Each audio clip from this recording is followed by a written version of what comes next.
queridos alunos do 7º ano, eu, professora Elisângela, estou aqui novamente com muita alegria para falar com você para a nossa próxima aula.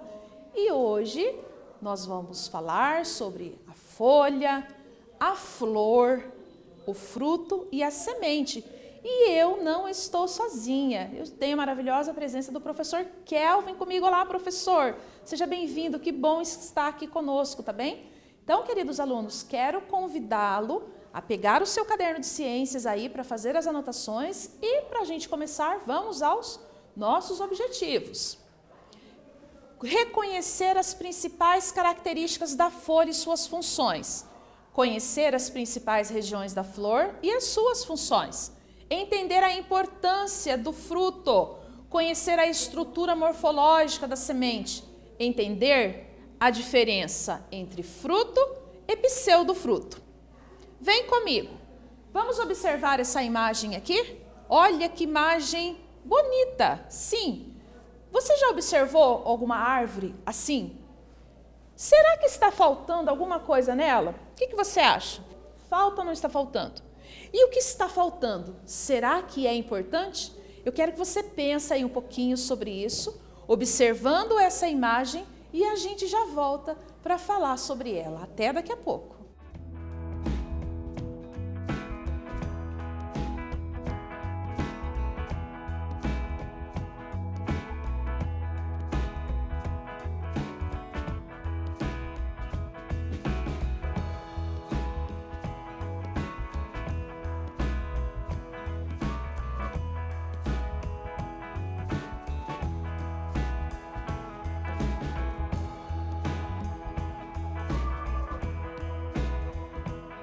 Olá, queridos alunos, eu voltei. E aí? Pensando aqui, observando essa imagem, será que está faltando alguma coisa nela? O que estaria faltando? Nossa, professora, essa árvore está seca, estuicada. A gente não consegue observar nenhuma folhinha nela, somente nas plantas que estão ali do lado, né? Mas a gente não observa nenhuma folha. Aí eu pergunto, será que essa estrutura, essa parte vegetal que está faltando, que a gente já identificou aqui, que é a folha, ela é importante para a planta? Ela é importante para a árvore? Claro que é. Por quê? Porque através dela acontece o processo chamado de fotossíntese. Isso mesmo, numa maior concentração a planta realiza esse processo, do qual ela retira alimento para ela, libera oxigênio para nós e também alimento. Então, sim, é uma estrutura vegetal de extrema importância, não só para a árvore, mas também para todos nós seres vivos. Muito bem, então aqui, falando das folhas, nós temos aqui duas representações que mostram aqui para nós, já contando para nós as suas funções relacionadas com fotossíntese, respiração e a transpiração. E aqui a gente observa, né, uma folha com a presença dos cloroplastos, eles que são organelas citoplasmáticas vegetais, que têm a função ali então de produzir a clorofila, que é aquele pigmento verde que confere a cor esverdeada ali para a maioria das plantas, de modo específico as folhas. E nós também temos aqui, olha que imagem linda, mostrando para nós os estômatos, exatamente, que estão presentes aqui, ó, nessa parte aqui da folha, aqui no limbo, que tem a função. Qual é, professora? Ele está relacionado com a respiração e a transpiração, de um modo específico aqui, que ocorre na folha, ok? Muito bem. Então, vamos agora nos atentar às regiões mais específicas da folha. Vem comigo.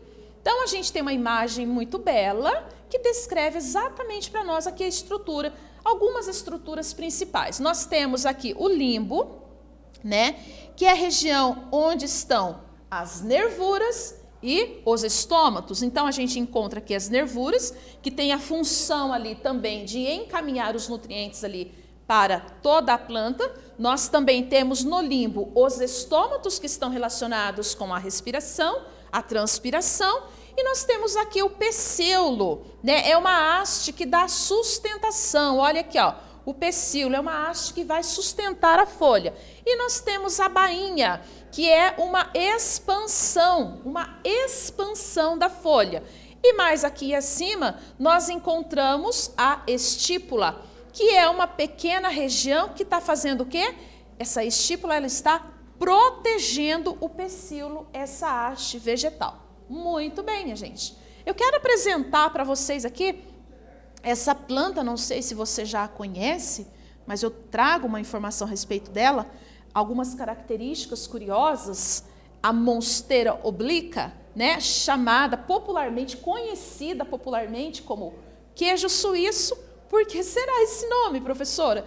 Queijo suíço. Olha aqui o tamanho, né, das regiões dos furos presente aqui. O queijo suíço, ele é todo furadinho, né? Lembra até o queijo lembra uma peneira de tão furado. E as folhas dessa planta aqui lembram-nos o queijo suíço por conta aqui desses orofícios, esses furos que, gente, são naturais, tá? É isso mesmo, são naturais. Não é feito isso aqui por inseto, não, nem por outra ação do ambiente. É natural essa característica aqui da planta.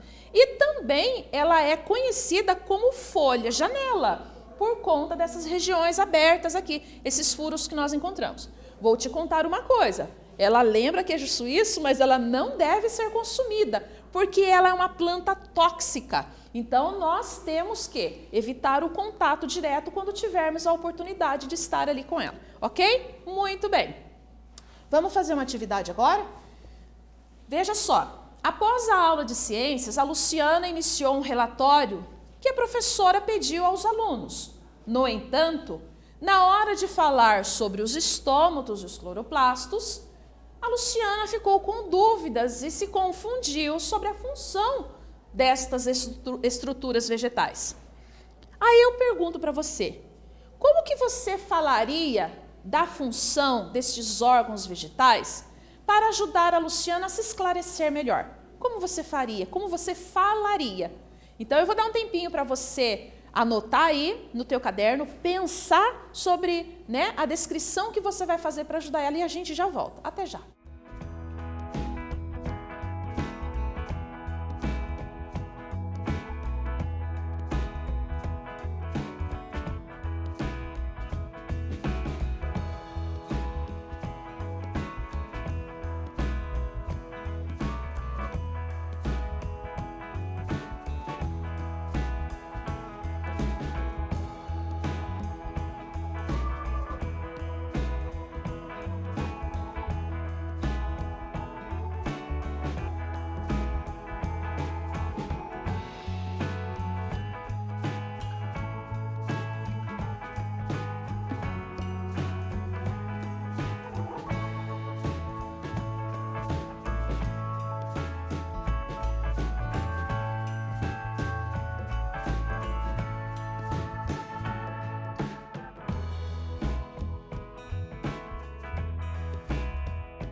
Oi, eu voltei. E aí, já sabe como ajudar a Luciana a se esclarecer aqui? Vamos lá então conferir, né? Você falaria o que para ela, para ajudá-la a se esclarecer sobre a função dos estômatos e dos cloroplastos? Muito bem. Então vamos dizer para ela que os cloroplastos, de fato, eles estão envolvidos com a produção da clorofila, aquela substância que confere ali a pigmentação esverdeada para a planta, né? Enquanto que os estômatos, essa outra estrutura que está ali presente na folha, está envolvida com o quê? Com o processo de respiração e transpiração da planta. Muito bem, com essa dica a Luciana não vai se confundir mais. Bora lá! Agora aqui, olha que duas imagens belíssimas que eu trago aqui para você. O que eu quero demonstrar com essas imagens? A diversidade de cores que nós encontramos nas flores. Perdão. Por que essa diversidade, né? Porque na planta, além da clorofila, aquele pigmento verde que vai conferir a cor esverdeada ali para a planta, existem outros pigmentos, como beta-caroteno, por exemplo, que vai dar a diversidade de cores ali também, né? Que está presente, por exemplo, no tomate, na cenoura, né? Então, são vários pigmentos ali que vai conferindo esse montante de cores aqui. Que coisa mais linda, né? Mas, professora, por que será, né? Que serve para alguma coisa? Opa, olha aqui, ó. A gente já está vendo nessa imagem aqui o quê? 2 beija-flores, esses animais maravilhosos que ajudam ali na polinização, né? Pelo processo da ornitofilia, né? Eles vão ajudar ali na propagação, na dispersão ali, então, né? Das sementes dessa espécie. Então, as cores têm essa função de atrair esses animais que são tão importantes na polinização da planta. Legal? Muito bem. Então, aqui a gente vai ver a principal função da flor, que está relacionada com o quê? Com a reprodução, exatamente, de modo específico, né? Produzir as sementes para o quê? Garantir e propagar a espécie. Então, a gente observa aqui nessa imagem uma flor com toda a sua estrutura, aqui mostrando para nós o pedúnculo, que é essa haste que está sustentando o receptáculo floral, onde a gente encontra aqui já a primeira parte feminina da flor, que é o ovário, onde estão os óvulos. Depois a gente aqui observa o conjunto do estilete, né? O pistilo ou gineceu, que é formado aqui pelo carpelo, os estiletes. E nós observamos também o estigma, né? Que é essa região aqui por onde entra o pólen, inclusive essa região tem um líquido que ajuda na fixação do pólen. E nós temos aqui o estame, né? Esse conjunto aqui que forma o androceu, a parte masculina da flor, que está aqui representado pela antera e pelo filete. A antera é essa região onde se encontra o grão de pólen. E o filete, essa haste que está sustentando a antera. E depois nós temos essa parte colorida aqui da flor, ela se chama corola, exatamente, que é o conjunto de pétalas, essa parte colorida que faz ali a atração dos animais, os insetos, dos pássaros, por exemplo. E essa parte esverdeada aqui, que tem a função ali de proteger ali a flor, é o conjunto de sépulas, que é formado ali então o cálice. Muito bem, então aqui a flor e toda a sua estrutura morfológica. Agora a gente vai ver de modo específico a parte reprodutora masculina então da flor, né? Que é formado por quem? Pelos estames, isso mesmo, esse conjunto da antera, né, que está aqui onde tem a presença ali do grão de pólen, e o filete, que é essa haste que sustenta o grão, a antera, né, que é formada então pelo androceu, parte masculina reprodutora. Depois a gente observa a parte reprodutora feminina da flor. A parte feminina, ela é formada por quem? Por carpelos, onde estão presentes quem? Os estigmas, a parte onde vai fixar o pólen, o estilete, o ovário, que está aqui acima do receptáculo floral, e dentro do ovário estão quem? Os óvulos. Então, aqui é o gineceu, a parte reprodutora feminina da flor. Muito bem, minha gente. Partes da flor. Vamos lá, então. Quais são as partes da flor, né? Então, a gente vai observar aqui, então, o cálice, né? O cálice, então, é essa parte esverdeada, que forma as sépalas.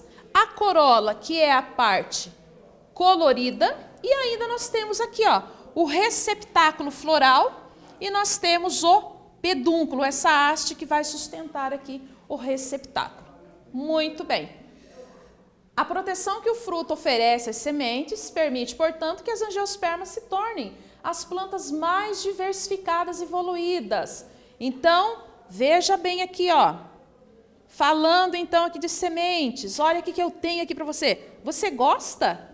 Mamão, exatamente. Olha que fruta maravilhosa. Então, nós temos aqui o mamão demonstrando para nós exatamente ali, ó, a proteção que o fruto, o mesocarpo, essa região aqui que nós consumimos, né? Eu não vou comer, tá? Só para te demonstrar para você, porque senão eu vou deixar você com água na boca. Só quero demonstrar para você que, portanto, mesocarpo, nós temos aqui a semente que está acompanhada também dessa placenta aqui, ó. Junto dela, nós temos a placenta. E a semente, ela está o quê? Sendo protegida pelo fruto, né? Essa proteção que vai ajudar na propagação da espécie. Isso mesmo. Então, o fruto, além de proteger a semente, ele vai ajudar na propagação da espécie, ajudando e garantindo aí que as angiospermas vão se tornar cada vez mais evoluídas e diversificadas. Legal, não é mesmo? Muito bem, minha gente. Partes do fruto. Então, o pericarpo, essa parte externa, né? Que também nós podemos chamar de casca. Temos aqui o mesocarpo, que é essa região aqui, no caso, mesmo nessa fruta, que é a região onde a gente consome. O epicarpo, que é a região aqui que fica entre a semente e o mesocarpo. É o resultado, então, do desenvolvimento das paredes do ovário. Isso mesmo. Então, o fruto, ele é resultado do desenvolvimento do ovário. O ovário amadurecido, desenvolvido. Muito bem. E as sementes, né? Que surgem do desenvolvimento dos óvulos. Muito bem. Então, aqui a estrutura da semente, né? O caulículo, que nós temos, o conjunto das estruturas, que é formado pelo hipocótilo, o epicótilo, muito bem, que contribui para a formação do caule, aquela haste, aquela estrutura vegetal que está ali dando a sustentação ali para a folha. Muito bem. E nós temos também a radícula, que é de onde surge a raiz principal da nova planta. Então, a radícula é de onde vai surgir a nova raiz ali da nova planta. Muito bem. Pseudofrutos. Já ouviu falar de pseudofrutos? É comum serem chamados de frutos, mas na verdade não são. Por que, professora, que não são chamados de fruto? Porque eles não são originados ali do ovário amadurecido. Exatamente, não é originário ali do ovário da planta. Ele desenvolve-se de uma outra região da planta, que, por exemplo, né, pode ser o receptáculo floral. E eu tenho aqui para mostrar para você um exemplo de pseudofruto, o caju. Você conhece essa fruta aqui? Você já consumiu ela? Eu vou contar para você. Essa região aqui que nós usamos, que a professora está mostrando, essa região colorida, ela é originada do receptáculo floral. Lembra que o fruto, ele vem do ovário desenvolvido? Isso mesmo. Aqui, esse daqui nada mais é que o receptáculo, a parte que nós consumimos. O fruto é essa castanha aqui, ó, muito utilizada também em petiscos, sabe? Eles fazem esse preparo ali para servir, né? E aqui, então, está o fruto e dentro aqui dessa castanha está presente a semente. Então, a parte que nós consumimos aqui é o receptáculo, enquanto que a castanha é o fruto propriamente dito. Ok? Muito bem, minha gente. Vamos, então, agora fazer uma atividade. Na última aula de ciências, a professora pediu aos alunos para descreverem as funções de cada estrutura floral. A Luciana descreveu que a função do cálice é abrigar o embrião e que o pedúnculo é proteger o botão floral, enquanto ainda não abriu. Pergunto para você, você concorda com a Luciana, com esse conceito que ela deu, então, para estas estruturas vegetais? Fale sobre, explique. Vou dar um tempinho para você anotar e já volto para conferirmos. Até daqui a pouco.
E aí, turminha, voltei. Vamos então conferir? Você concorda com a Luciana sobre a descrição que ela deu sobre a função do cálice e do pedúnculo? Você concorda com ela que ela disse que o cálice é abrigar o embrião e o pedúnculo é proteger o botão floral? Vamos lá conferir. Não concordo mesmo, professora, pois a função do cálice é proteger o botão floral até que este se abra, enquanto que o pedúnculo é o eixo de sustentação da flor. Muito bem, mandou bem, parabéns. O que nós vimos na aula de hoje?